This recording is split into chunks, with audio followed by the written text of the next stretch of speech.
법률의 규정에 의한 원시 취득의 첫 번째 다루는 것이 취득시효인데, 취득시효라는 건, 취득시효라는 말을 들으면 여러분이 글자가 같이 들어가니까 소멸시효와의 관계가 문제가 되죠.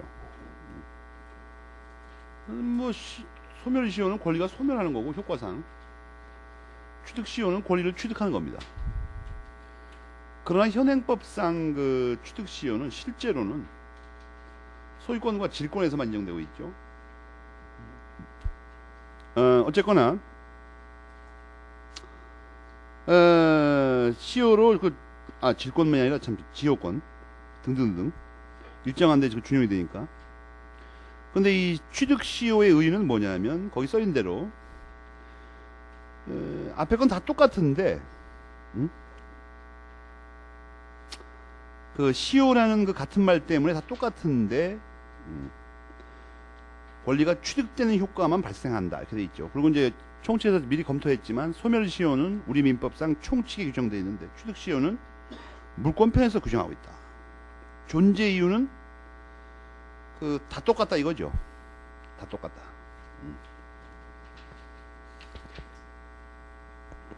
한 가지 조심할 건 뭐냐 하면 원래 총칙의 그 소멸시효를 보면 이유가 세 가지가 나와 있었죠. 근데 여기는 왜 갑자기 두 가지로 줄어졌냐 이거예요. 왜?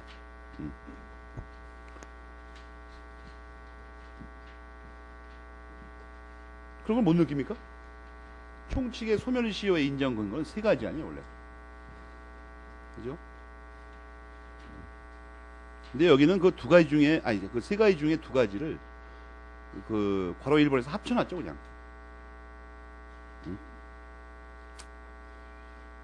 가만히 읽어보면 그것은 별 큰 문제가 안 된다 이런 겁니다. 그 다음에 이제 시효 취득되는 권리 이렇게 돼 있죠.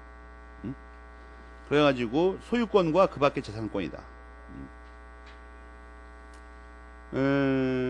거기서 조심할 건 뭐냐면 그 첫째 문단 끝에 일정한 물권, 다는 아니고 일정한 물권과 이에 유사한 성질을 가지는 것 이렇게 돼 있죠. 그 정도 알면 되고 이제 그 106번 테마부터는 245조부터 그 법조문을 해석하는 겁니다. 먼저 그 190페이지 맨 밑에 괄호 1번에 첫째 줄에 점유 취득 시효와 등기부 취득 시효로 나온다. 245조 1, 2항을 여러분이 읽어보면 왜 이렇게 이름 붙인지 알겠죠. 245조 1항은 점유만으로 취득 시효 취득을 할 수 있다는 거고 2항을 보면 등기가 돼 있어야 된다는 거죠.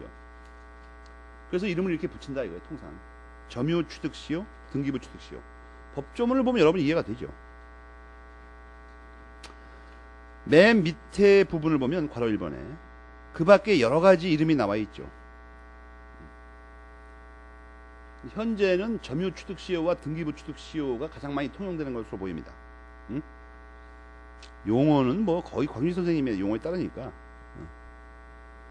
그 다음에 뭐 요건들이 나오는데 거의 다 앞에서 배운 것들이고 뭐가 문제가 되냐는 말이에요. 판례의 태도가 문제인데 판례의 태도. 그 법조문 자체는 여러분이 기억할 게 그 숫자 같은 것들이죠. 여러분이 이걸 잘 보면 245조 1항 2항과를 비교해 보면 이건 20년인데 갑자기 10년을 줄였어요. 그죠? 근데 246조도 보면 동산에 관한 건데 하나는 10년이고 하나는 5년으로 반이 팍 줄었다고. 1항 2항을 가만히 비교해 보면. 그런데 1항 2항들을 비교해 보면 기간이 반으로 줄기 위해서 추가적으로 요구되는 요건들이 있죠. 뭐예요? 네, 선의 무과실이 요구들이죠. 그러니까 선의 무과실이 있으면 기간이 반으로 줄어든다 이거. 알겠습니까? 점유의 모습이 법조문을 비교해보면 그냥 알잖아요. 눈으로 봐도. 부동산 동산 각각 20년, 10년, 10년, 5년 이렇게 돼 있잖아요. 그러니까 법조문 여러분 245, 246조를 가만히 보면은 선의 무과실이라는 점유의 모습이 추가되면 기간이 반으로 줄어든다. 한 가지 조심할 거. 여기서는 점유의 모습에서의 선의 무과실에 관한 거니까 이 용어가 소유권법하고 다르다고 그랬죠. 분명히. 그것만 조심하면 다 배웠으니까. 선의 점유 뭐 이런 식으로 돼 있으니까. 평원 공연, 응? 그런 말들이 들리면 점유에 관한 거면 용어를 조심하라 이런 얘기예요. 응? 뭐 자주 그런 말들 그런 건 별게 아니고, 그래서 그 내용은 사실 그걸 뭐 법조문만 외우면 됩니다. 그건 하나도 문제가 안 되고, 뭐가 문제가 되냐면 이 점유 취득 시효에서 20년 됐을 때 20년 됐을 때 소유권을 취득하는데 이게 법률의 규정에 의한 거니까 원칙대로 하면은 이게 어떻게 됩니까? 이게 187조가 적용돼 가지고 등기가 필요 없습니다. 그죠? 그런데 245조 1항에다가 그걸 써놨다고. 거기다가 뭐라고 써놨어? 등기를 해야 된다고 써놨어. 이상하게. 응? 그죠? 그러니까 245조 1항은 187조 특칙이죠. 특칙이라고 이게. 응? 알겠습니까? 왜냐면 원래대로 하면 이게 187조의 법률의 규정에 의한 거니까 등기가 없어도 된다고. 근데 조문에다가 등기해야만 된다고 써놨으니까 특칙입니다. 근데 이걸 등기해야만 된다고 하니까 요사한 문제가 발생한 거예요. 20년 동안 점유하면은 무조건 취득하는 게 아니라 다시 또 등기를 해야 돼요. 통상 우리나라에서 20년 시간 재고 있다가 20년 되는 날 등기를 해달라고 맞춰서 그 날짜로 하는 사람이 거의 없어요. 20년 된 뒤에 다시 등기를 신청하고 상대방의 협력을 얻어가지고 등기가 이루어지기까지 시간이 걸립니다. 현실적으로 그럴 거냐, 현실적으로. 알겠습니까? 그런데 이때 무슨 문제가 있냐 하면 이게 워낙 장기에 걸치다 보니까 이게 원래 이 토지, 어떤 토지라고, 토지를 갑토지예요, 갑. 응? 갑토지인데 이걸 을이 20년 동안 점유하고 있다. 근데 이게 왜 부동산의 말썽이 자꾸 일어나냐면 갑이 뭐 일주일에 한 번씩 가서 이걸 확인하지는 않습니다. 그리고 이게 시효 취득이 문제되는 땅이라면 주인이 거의 안 내려와 보는 거예요, 이게. 남이 점유하고 20년씩이나 점유하고 있는 걸 모르는 거예요, 이게. 이거 말고 이런 사유가 많이 발생합니다. 예로부터 보통 우리나라에서 가장 많이 발생하는 이유가 뭐냐면 조상 대대로 물려놓은 땅인데 시골에 이걸 쳐박아도 관리도 안 하고 서울 와서 따지거리 하다가 그 사이에 시골에서 이제 땅이 텅텅 놀고 있으니까 딴 사람이 뭐 경작을 하든지 아니면 거기서 집을 좀 사는 경우가 있어요. 딴 걸 사용한다. 그럼 그걸 점유하는 게 돼버립니다. 그리고 이게 조상 대대로 물려온 땅 같은 것들은 나중에 이게 누구인지 잘 몰라요, 그냥 사람들이. 그러다 보면 어떤 사람이 우리 자기 건 줄 알고 그냥 점유하는 거야. 이게 뭐 주인도 없나 보다, 이거. 점유를 한다, 이거예요. 시간이 장구한 세월이 흘러갔어요. 근데 더 커서 땅값이 올라가고 이제 문제가 되니까 갑자기 내려가서는 내 땅이 어떻게 된다는데 그때는 이미 늦은 거예요. 20년 다 돼가지고. 이 소송이 많이 걸려요. 그런데 간혹 가다가 뭐 그건 간혹 가도 필요 없어. 이 뒤에 건 그렇지만 갑이 말이에요. 내려가 보지도 않고 자기 땅이라는 것만 알고 있다가 팔 때도 안 내려가는 놈이 있어. 또 이상하게. 사는 놈도 이상하고. 등기부만 가지고 서울서 이걸 사고 팔았어, 땅을. 요때쯤 해서 이걸 사고 팔았다고. 이걸 병한테 팔았어요. 그러니까 요 사건 말고 단순히 둘이 있어가지고 이 사람이 20년 점유하면 등기만 하면 소유권을 취득한다는 문제는 이게 하나도 어려울 게 없어요. 이게 아무 시험에 날 것도 없고 그렇다는 거지 그냥. 그런데 이제 뭐가 뭐냐면 이 사람이 등장함으로 인해서 문제가 복잡해집니다. 20년 되기 전에 병에게 파는 경우하고 20년 갖추고 아직 등기 안 한 사이에 병에게 파는 거하고, 응? 이 대법원에서 이걸 이상하게 처리하고 있다. 우리 상식에 어긋나게. 보통 사람의 상식에 의하면 이 을의 지위가 20년 되기 전보다는 20년을 채운 을이 더 강력한 지위를 갖고 있다고 하는 것이 상식에 맞는 거죠, 이게.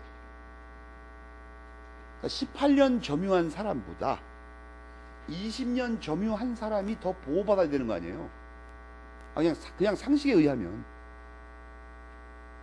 여러분은 안 그렇습니까? 20년 넘어버리면 저 사람 소유권을 취득할 가능성이 높아진 사람이죠. 등기만 하면 되잖아, 이제.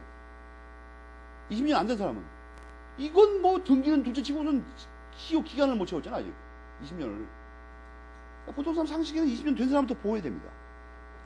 그러면 그걸 여기다 밀어붙이면 20년 되기 전에 땅 주인이 딴 사람한테 팔았을 경우에는 이 사람의 지위가 아직 약하니까 아직 이때는 아직 안 됐을 때죠. 20년이. 그러니까 그 후에 20년이 되더라도 이 사람한테 대항을 못 해야 되고 20년 된 다음에 갑이 병한테 팔았으면 이때는 이 사람 아주 강력한 지위를 갖고 있어. 20년 넘었으니까 이미. 뭔가 대항할 수 있어야 되는데 대법원이 이거 정반대로 판결을 한다. 이상하게. 이 사람한테는 대항할 수가 있고 이 사람한테는 대항을 못 한다는 거예요. 우리. 이 판례를 어떻게 해석해야 되냐는 것이 논점입니다. 시험에는 이거밖에 안 나요. 이 문제가 이거 관련된 문제밖에. 알겠습니까? 이제는 245조 자체는 해석상 어려운 게 거의 없어요. 오히려 이 판례들이 이상하다네. 판례들이 좀 이해를 요한다 이거예요. 그래서 오늘 작은 프린트를 나눠줬죠. 취득시효에 관한 판례 종합. 특히 그 맨 앞에 인용된 판례인 헌법재판소 결정문은 교과서보다 상세하고 명쾌합니다. 딴 데는 없는 것도 나와 있어 거기.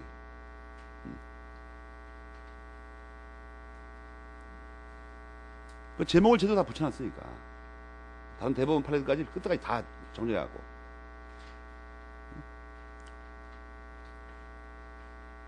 거의 뭐 취득시효 인정 근거 뭐 의의 다 나와 있죠 그 앞에. 그 헌법재판소 결정문은 전문입니다. 그 밑으로 쭉 내려가다가 다 죽이는 거예요 그게. 그 다음에 첫 페이지 맨 밑에 각주해 보듯이 성대에 계시는 그 이경 선생이 예전에 한번 그 판례 5원칙이라는 걸 고시합제에 주장한 적이 있는데 그런 걸 원칙이라는 말을 그렇게 남용이 되는지 의심스럽습니다. 솔직히 말해서. 그렇게 복잡하게 설명할 필요도 없고 별로. 그렇지만 또 나름대로 의미가 있어 맞는 거니까 참고서 하면 여러분이 읽어보고 이해하는 데 도움이 되면 되죠. 근데 그렇게 복잡하게 설명할 필요 원래 없는 거예요. 그거. 그게 결론을 뭐 요약해서 암기하라고 그러는 것이 내가 볼 때 도움도 안 됩니다. 그게 어려운 내용도 아니고. 중요한 거는 주인이 20년 되기 전에 팔면 을이 20년 된 뒤에 이 사람한테 나한테 야 내가 20년 점유했으니까 취득시효 완성됐으니까 나한테 소유권을 넘겨. 또 이 경우에도 넘겨. 이렇게 말을 하는데 이 경우에는 오히려 을이 이겨가지고 병이 소유권을 넘겨야 되고 이 경우에는 못 넘긴다는 거예요. 달라고 못 한다는 거예요. 이 상식에 약간 좀 맞는지 안 맞는지 잘 혼동이 오는 사건이 나오게. 그러니까 판례 이 태도가 왜 이렇게 했냐를 정확히 아는 게 중요합니다. 교과서에 설명이 안 돼 있는데 전부 다. 그 헌법재판소 결정문에 나와 있어요. 이상하게. 그래갖고 이 경우 있죠. 시효 완성 전의 제3자에 대한 청구. 이때는 왜 가능하냐 이거예요. 이 사람이 잘못한 건 하나도 없죠. 정당한 소유자로부터 딴 사람이 시효 취득하기 완성되기 전에 사는 거 아니야 그냥 멀쩡하게. 그죠? 근데 이 사람은 왜 우리 만약 계속 20년 채우게 되면 이걸 뺏겨야 되냐 하는 문제예요. 왜 뺏겨야 되나? 그 프린트 상태에 나와 있죠. 그 이유가 뭐냐? 근거가 뭐냐? 그 다음에 저 뒤에 20년 된 뒤에 주인이 팔았을 때는 왜 을이 이 사람한테 꼼짝을 못하냐? 그것도 거기 나와 있어요. 그걸 넘기다 보면 제목에 나왔어요. 제목에. 시효 취득 완성 전의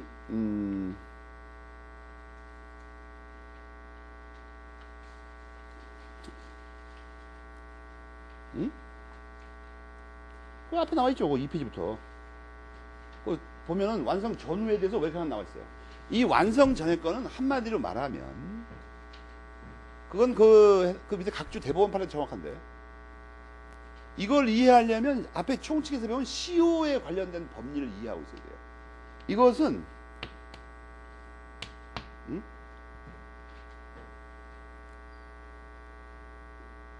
갑으로부터 병으로의 이 양도 있죠. 양도. 소유권 이전 말이에요. 이 양도가 시효 중단 사유가 되느냐 이 문제입니다. 무슨 말인지 알겠습니까? 그리고 여러분이 168조인가요? 시효 중단 사유를 한번 봐. 이거 봐. 거기 매매나 양도가 시효 중단 사유인가? 응?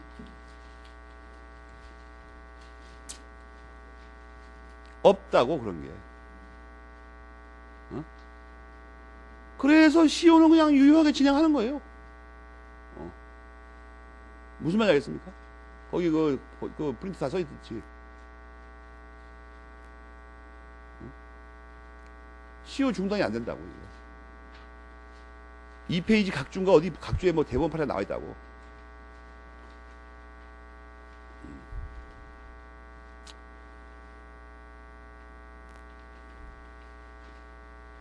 그걸 근거로 대법원은 이걸 유효하다고 하고. 그러면 시효 완성된 뒤에 병한테 팔아먹었을 때는 왜 대항을 못하냐는 거예요. 이것은 거기 또 헌법재판소 결정문에 나와 있듯이 등기의 실효성 확보 때문에 그렇다고 써있죠. 등기의 실효성 확보 문제 때문에 그렇게밖에 해석을 할 수가 없다는 거예요. 응?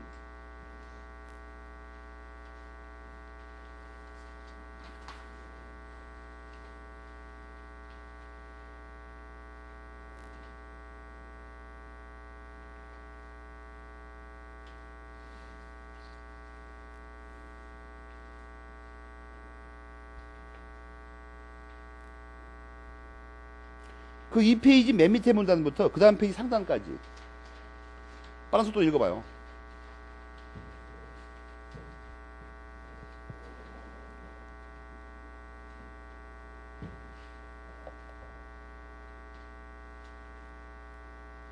형식주의와 등기의 실효성 때문에 그렇다니까.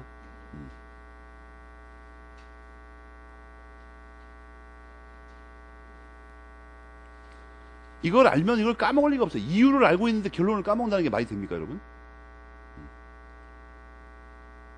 이걸 외워서 되는 문제가 아니에요, 이건. 그 이유 자체가 시험 문제 나오기 때문에.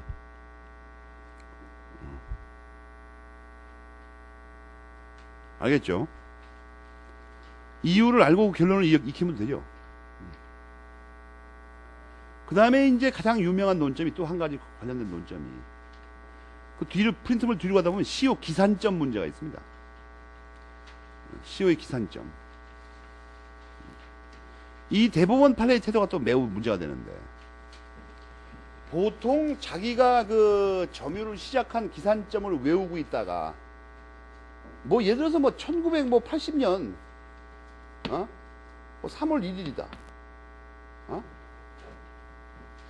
그래가지고 뭐 이렇게 계산을 하다 보니까 20년이 뭐야? 2000년이요? 2000년 3월 1일. 이렇게 계산하는 사람이 없다고, 아무도. 보통 이거 까먹고 있다가 뭐 한 반년이나 뭐 3년 지난 다음에 하셔도 되죠. 또. 10년 지난 다음에 이게 문제가 되면 하기도 하고. 그렇잖아요. 그러니까 보통 이 기산점이 뭐 언제인지 확실치 않습니다, 사실은. 그리고 이게 대부분 20년 넘고 있어요. 이게 다 지금, 야, 오늘 20년 만료되는 날이구나. 내일 아침에 가서 신고, 이렇게 하는 사람이 없어, 신청한 사람이. 우리나라 사람이 넉넉하게 삽니다, 그냥 보통. 그리고 쭉 한다고. 이게 보통 그러니까 뭐 한 30년 된다고 치면 이게 다른 사람이 껴있지 않으면 이런 문제가 없으면 이 둘 사이에서만은 어디서 기산을 하든 간에 20년만 되면 되니까 별 문제가 없습니다. 알겠습니까? 근데 우리 대법원은 말이에요. 두 사람만 있지 않고 뭐가 딴 사람이 껴있으면 정확하게 기산점으로부터 20년이 넘어야 된다고 하는 거다. 정확하게. 응? 실제로 점유를 개시한 날부터. 이게 왜 그러냐는 문제가 있어요. 갑자기 왜 그런 이상한 요구를 하나. 아무렇게나 20년이 넘기만 하면 되지. 왜 그런 걸 따지고 하냐 이거예요.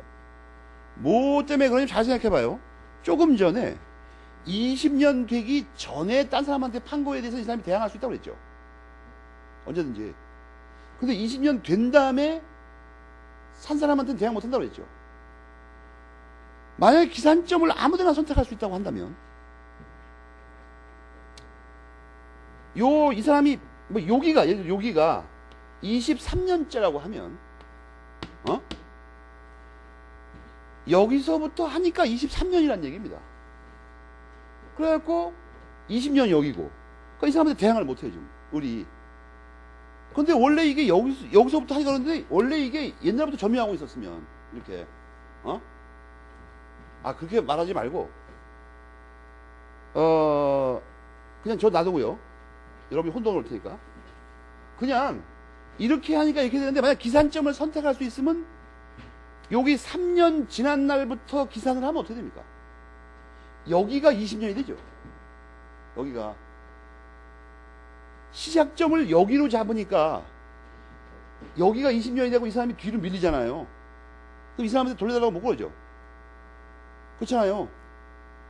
그럼 이걸 3년 뒤로 기산점을 잡아버리면 20년도 23년째가 20년이 될 거 아니에요. 여기가 20년이 돼버리면 이 사람이 어떻게 됩니까? 시효 기간 만료일 전후로 뛰어들어가죠, 이게. 그럼 이 사람하고 마찬가지가 돼버리죠.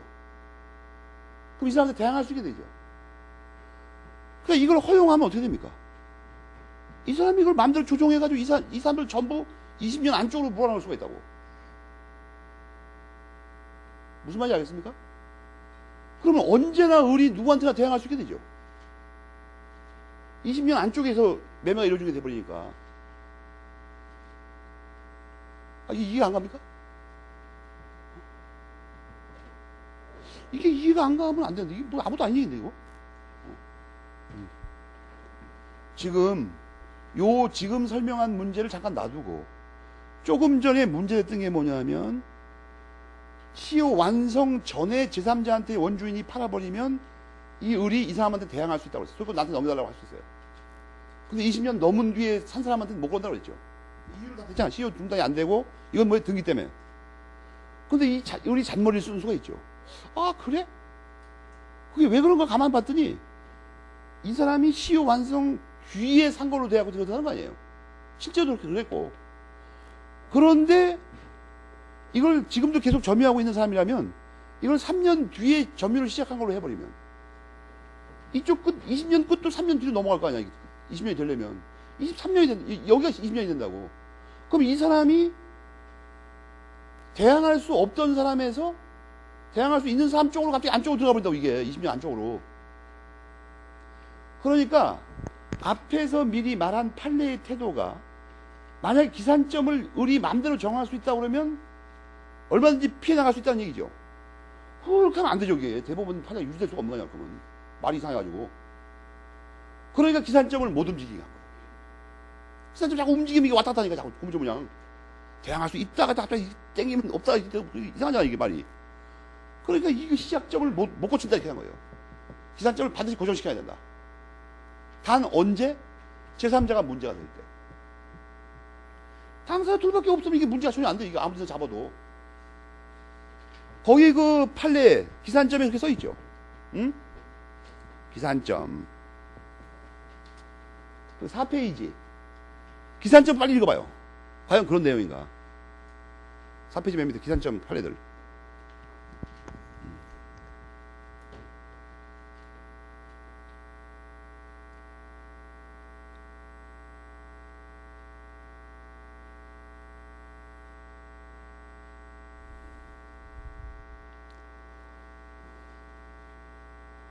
사 페이지 5페이지. 그거예요. 아무것도 아니고. 뭔 신통한 얘기가 있는 게 아니고.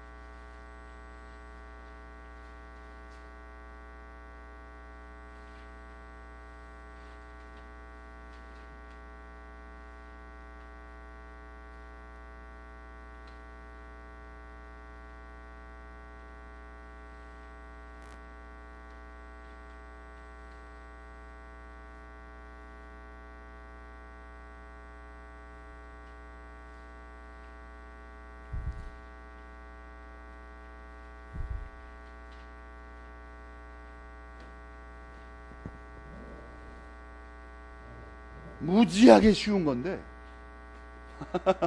저걸 복잡하게 생각하면 그 복잡하죠. 왜 그런지 모르겠고 무슨 말인지 모르겠고 아무것도 아닌데 그러니까 그게 뭔 취득시효에 관한 판례를 이해하기 없다는 사람은 이상한 사람이죠. 정신 나간 사람이야. 돌대가리지 돌대가리.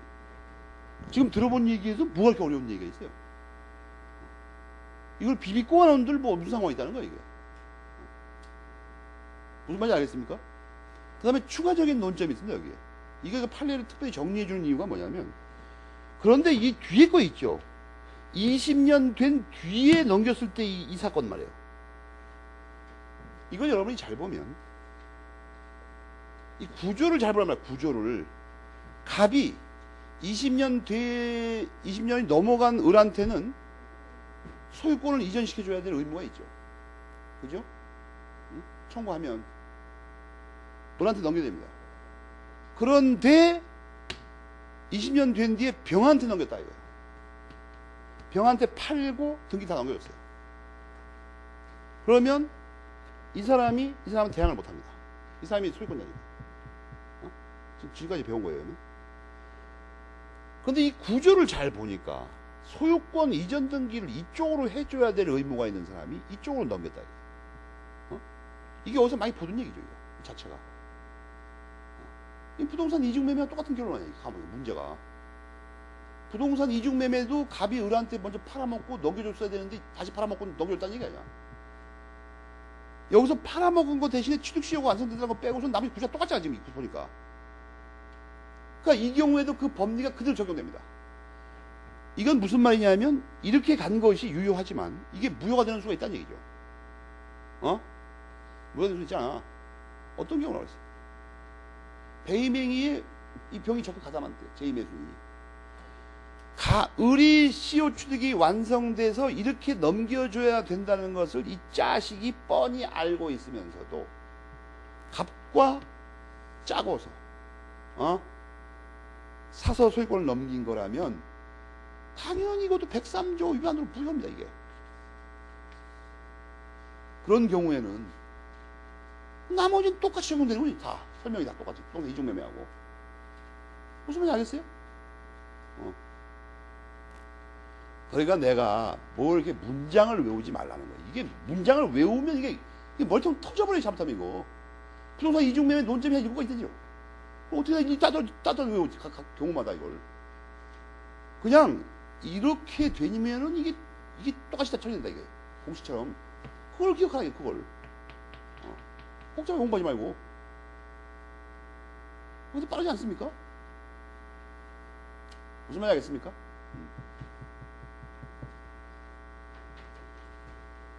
지금 말한 내용이 이 판례 전체의 태도가 이겁니다. 우선 이 강의 내용이 전부 이거 말고 없어요, 원래도. 그런 다음에 그 판례를 면밀하게 읽어보면 이상하게 이해가 잘 되면서 뭐 이렇게 비비꼬 나도 겁나지 않다 이거예요. 그러니까 포인트는 세 가지입니다.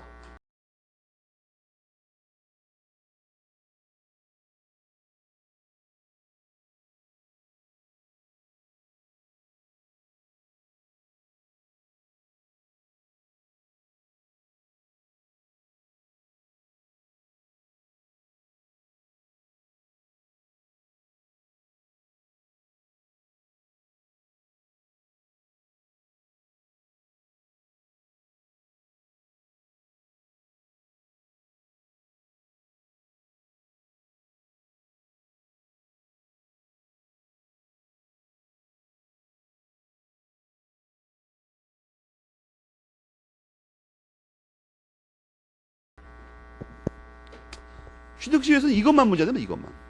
교과서에는 말이에요. 복잡하게 써 있는데 그 얘기야 그냥. 192페이지 첫째 문단까지는 다 설명을 했습니다. 한 가지 조심할 건 뭐냐 말이에요. 192페이지 바로 B번에다 별표를 하고. 이건 무슨 문제냐 하면 B번에 별표를 3개 하고 이런 건 한번 잘 생각해봐요. 지금 여기서 논의의 편의상 3당사자만 등장시켰는데 이게 케이스로 낼 때는 이렇게 안 합니다. 갑자기 여기 누가 등장하냐면 원래 여기서 뭐 한 8년간은 8년 이 사람이 이제 뭐 12년 여기 점유했고 우리 이 8년간 정의 점유했어. 정의. 이렇게 문제를 내면 뭐 논점이 하나 추가되죠. 199조의 점유기간의 승계가 적용되냐 그 문제입니다. 알겠습니까? 199조에 이게 합산하거나 분리하는 게 가능하다고 했잖아요. 마음대로. 그러면 이때 조심할 게 뭐냐면 이 사람도 똑같이 어떻게 돼요?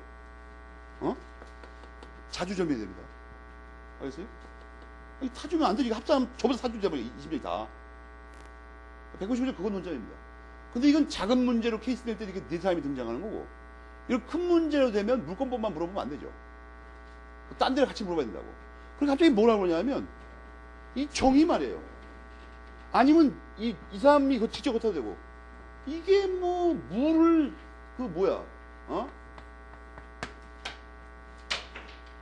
물을 상속했다고 갑자기 말을 해보죠. 여기다가 상속했다.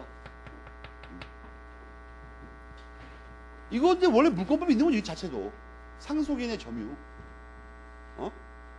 알겠어요? 그게 말을 꼬아놓습니다. 이제 뭐 상속을 했는데 뭐 그 사실을 알지도 못하고 뭐 딴 데가 있었다. 그건 아무 상관없다고 그랬죠. 사실상의 지배가 없어도 인정된다고 그러잖아요. 이거는. 그래서 곁다리를 하나 넣습니다.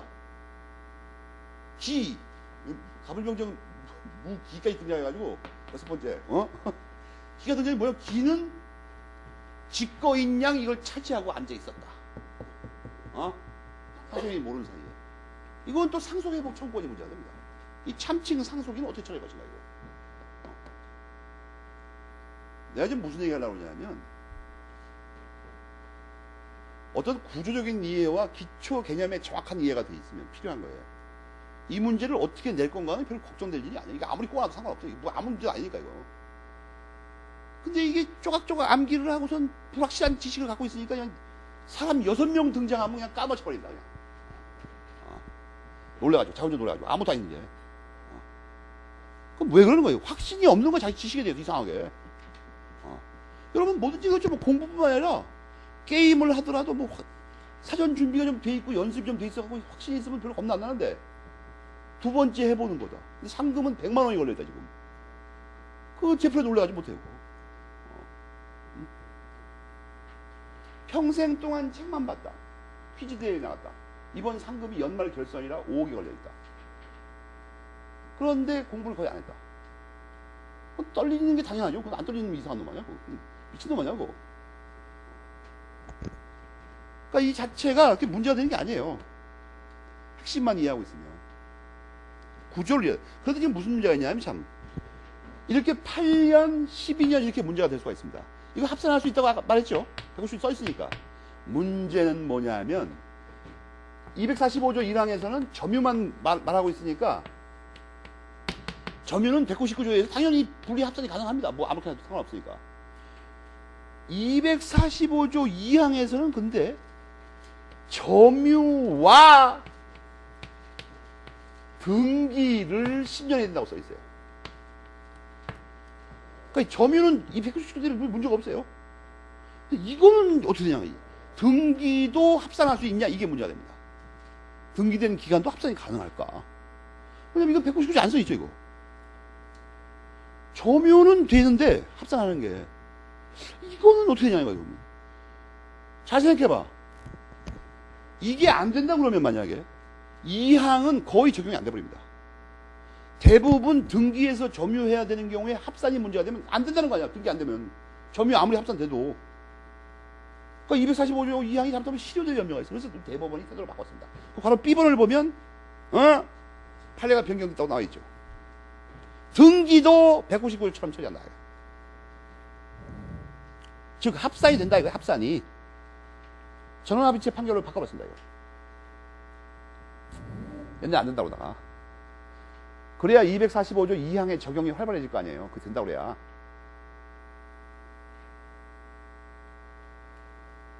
알겠죠? 그래서 한번 이해하면 뭐 그렇게 같이 뭐 줄치고 할 건 없어요. 그냥 되는구나 이거. 알겠죠? 그 다음에 말이에요. 그거보다 더 중요한 게 하나 있는데, 245조의 등기가 무슨 등기냐는 거예요. 무슨 등기. 이게 부동산 등기라는 건 거의 확실합니다. 왜냐면 부동산 그 취득시효에 관한 거니까. 근데 뭐가 문제가 되냐면, 우리가 등기를 공부할 때 대부분의 등기는 이미 이루어진 경우 다 유효하다고 그랬죠. 그렇잖아요. 근데 그 경우에도 안 되는 게 있었죠. 뭐였어요? 이중 등기는 안 된다고. 그러니까 여러분이 그 오늘 복습 문제를 펴보면 오늘 나와준 그 복습 문제를 펴보면 말이에요. 판례를 거기 몇 가지 적어놓은 게 있어요. 응? 몇 가지 적어놓은 거. 그러니까 4페이지구만 그것도.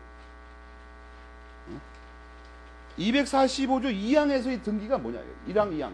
아니, 2항에서 등기가. 거기서 이중 등기만 빼고 나머지는 무효인 등기가도 상관없다 이렇게 써있죠. 결론적으로. 그 위에 문제 지문과 그 결부시키하고 잘 이해해두라고.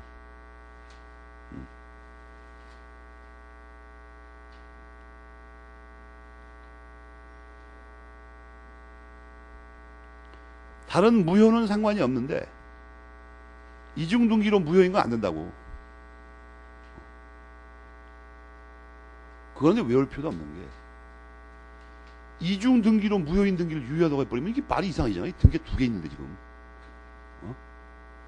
그건 좀 이상하지 않습니까? 그걸 만약에 허용하면 등기돼 있는 것 갖다 엉터리 가짜 등기를 만들어가지고 20년 하면 어떻게, 10년 하게 되면 어떻게 되냐는 거예요. 그래도 취득한다고 할 수밖에 없죠. 그건 말이 안 되는 소리죠. 알겠습니까? 여러분 조심할 게 하나 있어요. 이 항이 적용 안 돼도 20년이 돼버리면 어떻게 됩니까? 등기 있거나 말거나 상관없이 되죠. 그렇잖아. 이 당에서는 등기를 요구하지 않으니까 기간만 10년 늘어났지. 물론 이제 그 선언이 무과실이 있어야 되지만. 그러니까 그걸로 안 된다는 거는 그게 문제가 되는 건 10년인 경우에 문제가 됩니다. 왜냐면 등기가 유효든 무효든 등기가 없더라도 10년을 더 채워버리면 이 당에 걸려서 취득시효 이루어지니까. 알겠습니까? 그거 그 다음에 지난번에 193페이지 맨 작은 글씨를 말씀드렸죠. 취득시의 경우에 이전 등기를 한다는 거. 원래 이게 원시취득이라고 지금 공부하고 있죠. 그러니까 이게 원래는 뭐예요? 보존 등기를 해야 되는데 이거야말로 이중 등기를 방지하려고 합니다. 혼동이 전에 설명드렸죠. 그 다음에 이제 한 가지 남은 문제가 뭐냐면 이게 소멸시효와 마찬가지로 시효 중에 하나니까 194페이지에 로마자 3번 부분 전체가 뭐냐면 소멸시효와의 관계인데 뭐가 특히 문제가 되냐면 시효가 제적기간과 다른 점 4가지가 뭐라고 했죠? 소급표 중단 정지 포기. 알겠습니까? 벌써 또 내 느낌이 안 좋아 벌써.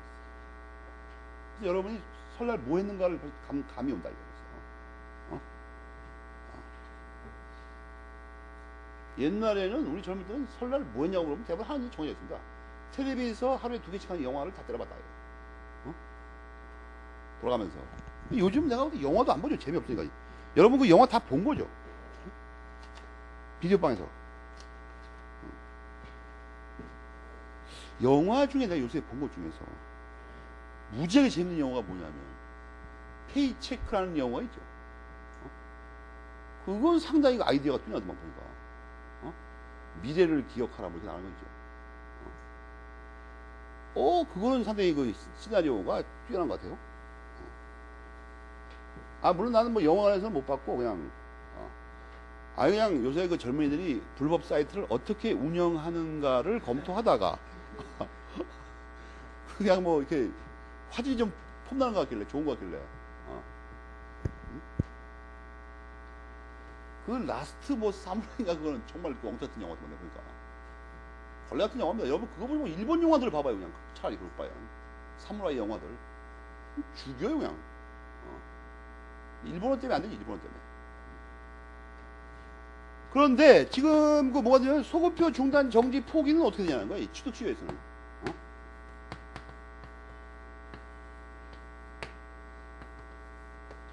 소급표 중단 정지 포기가 소멸시효에는 어떻게 된다고요? 다 인정돼. 다 인정돼. 그러면 이게 취득시효에서 어떻게 되냐? 제척기간이 다 안 된다고 그랬죠. 취득시효는 어떻게 되냐면 취득시효에서는. 그죠? 어떻게 되나 이거? 궁금하지 않습니까? 그래가지고 이건 법조문을 찾는 게 제일 좋은 거예요. 248입니까? 9입니까?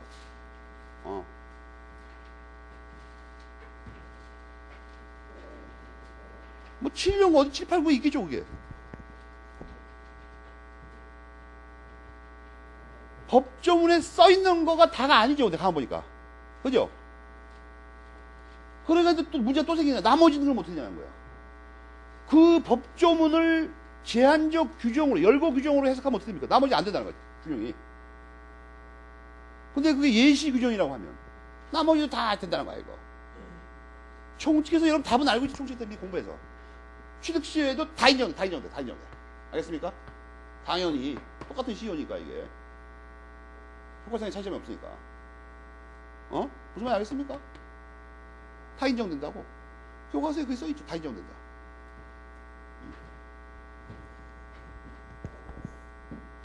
알겠죠. 그럼 뭐 이 소리 없어, 이건.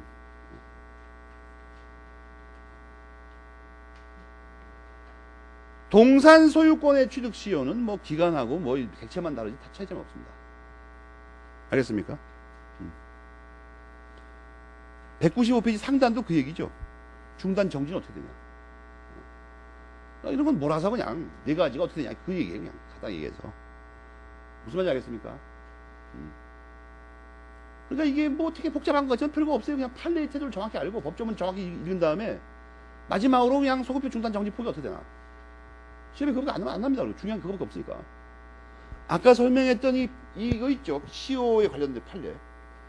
그것을 일부러 정리해준 이유가 뭐예요? 중요한 이거는 거예요. 판례 그 내용은 별게 없어요. 근데 표현이 여러 가지 있는데, 소설책 대신에, 저 열심히 읽어봐요. 뭐 취득시효, 뭐 판례가 뭐 어려운 게 있나. 이해가 전혀 안 간다든지. 있는 문구도 익숙해지는 게 좋죠. 외우지 말고 익숙하라고. 자신을 기특하게 한번 여겨봐요. 이거 팍팍 이해가 되는구만, 이거. 뭐 이렇게 뭐 교묘한 논리가 있는 것처럼 보이지만 별거 없잖아요. 가만 보니까. 오늘 여기까지 하겠습니다.